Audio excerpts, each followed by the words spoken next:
Magandang araw sa inyong lahat. Ako nga pala si Jean Permalan. At ako naman si Carmel Marie Marikit. Ngayon kami ay maglalahad tungkol sa sexualidad at dignidad ng bawat tao.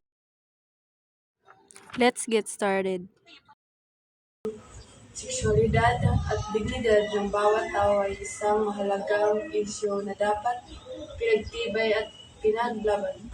Sa paglalahad ng sexualidad, ito ay tumutukoy sa pagtatanggol at pagrespeto sa mga karapatan ng bawat individual na pagpasya at makipagsalita hinggil sa kanilang sexualidad na pagkakakilanlan, pagpili ng asosyo at mga gawain na may kinalaman sa sexualidad.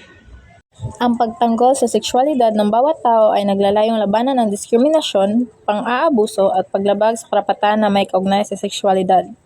Ito ay nagpapahiwatig ng pagkikilala sa kahalagahan ng pagiging pantay-pantay at paggalang sa dignidad ng bawat isa, anuman ang kanilang kasarian, pagkakakilanlan o pagpili sa sexualidad. Lahat ng dignidad ng bawat tao, ito ay tumutukoy sa pagkilala at pagpapahalaga sa karapatang pantao ng bawat isa. Ang dignidad ay may kinalaman ng pagtrato sa bawat tao bilang isang individual na may halaga at karapatang pagkaroon ng respeto, kalayaan at pagkakapantay-pantay. Ang pagtatanggol sa dignidad ng bawat tao ay nangangahulugan ng pagkilala sa kanila ng mga karapatan at paglaban sa anumang anyo ng pag-abuso, diskriminasyon o pagyurak sa kanilang dignidad. Ang sexualidad at dignidad ng bawat tao sa konteksto ng sexualidad ay naglalayong pagtanggol ang mga karapatan at dignidad ng bawat isa at labanan ang anumang anyo na diskriminasyon, pang-aabuso o paglabag sa karapatang pantao na may kaugnay sa sexualidad.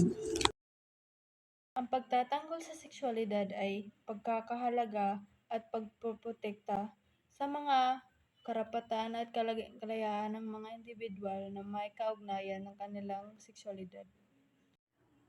Ito ay naglalayong labanan ang diskriminasyon, pang-aabuso at ang paglabag ng karapatan ng mga tao batay sa kanilang kasarian at pagkakakilanlan. Ang pagtatanggol sa dignidad ng ito ay pagkilala at pagrespeto sa halaga at karapatan ng bawat tao bilang isang individual. Ito ay naglalayong labanan ng anumang uri ng pang-aapi, pagyurak sa dignidad, at paglabag ng karapatan ng tao. Ang pagtatanggol ng sexualidad at dignidad ng bawat tao ay isang tungkulin ng bawat isa sa atin.